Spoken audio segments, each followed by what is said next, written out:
Good morning, children! Welcome to the new episode of Science Lesson with Teacher Liza. Are you ready?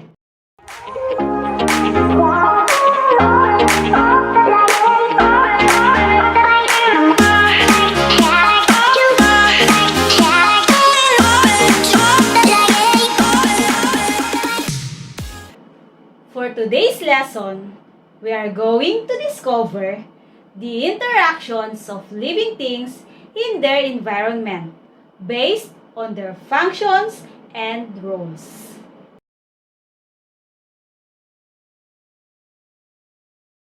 After this lesson, you are expected to describe some types of beneficial and harmful interactions among living things. Before we start, let's have some brain teaser. Get your paper and pen.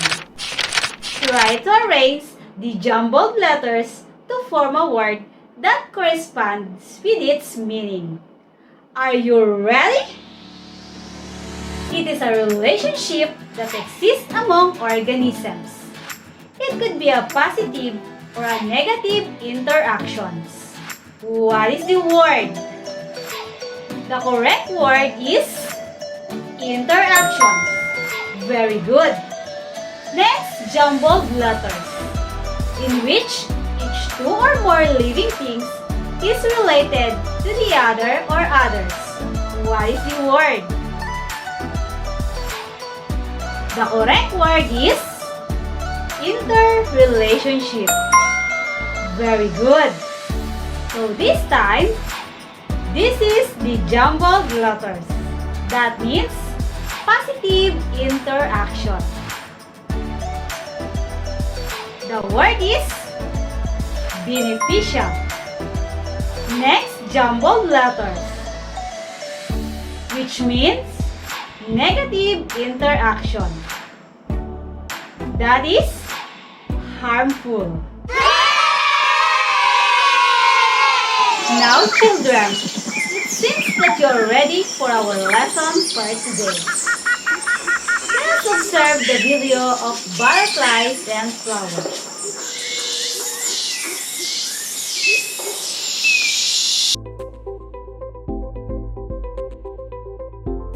What do butterflies do with the flowers?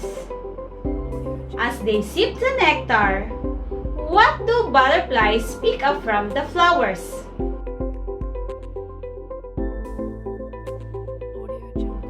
The butterflies sip the nectar. As they do this, the pollen grains of the flowers stick to their legs. When the butterflies move from one flower to another flower, the pollen will be transferred to these flowers. The flowers feed the butterflies with their nectar, and the butterflies help the flowers to pollinate. Do they benefit from each other? Yes. This type of interaction is mutualism, when the organisms are getting benefits from each other.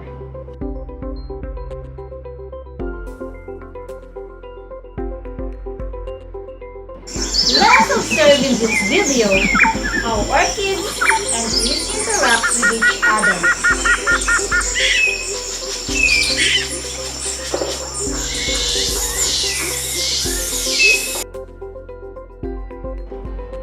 What help does a tree give to orchids?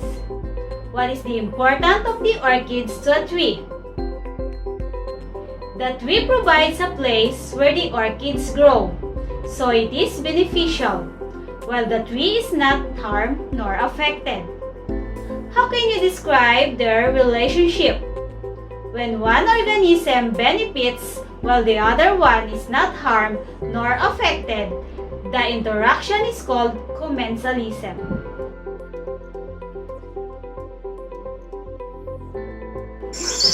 Let us observe another kind of interaction in this video.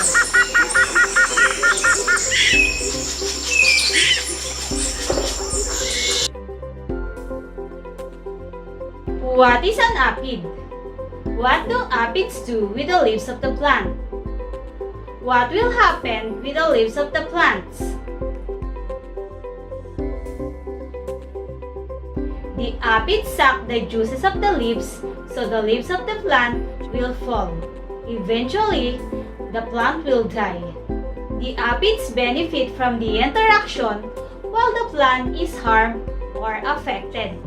When one organism benefits from the interaction, like the aphids, while the other one is harmed or badly affected, like plants, this interaction is called parasitism.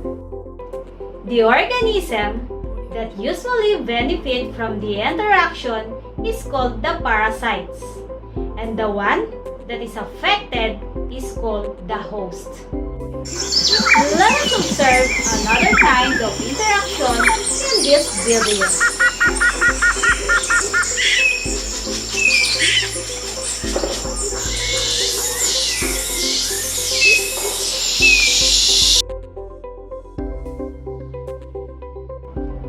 What do birds do with the worms? Do birds get something from the worms? Birds eat the worms and the worms are harmed. This type of interaction where one benefits while the other one is harmed or badly affected is called predation. This type of interaction is also called the predator-prey relationship. The one that is usually benefits like the bird is called predator, and the one that is harmed like worms is called prey.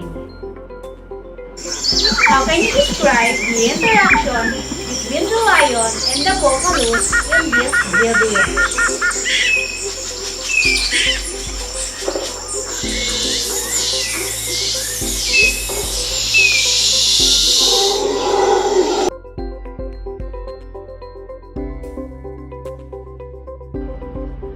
Are they affected with their interaction with each other? It is also called predation, and it is also a competition. The organisms like lions and buffalo compete for the things they need for survival, like food, space, shelter, water, and other things that they need. Each organism is a competitor. Based on our activities, what interaction exists between butterflies and flowers, orchids and trees, birds and worms, lion and buffalo? Very good. You think it right.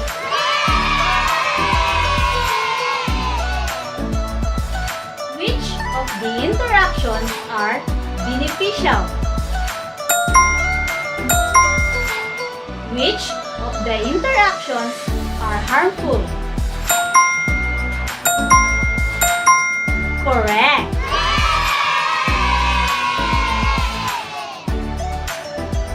Let us now try to give the interaction that exists in the following organisms.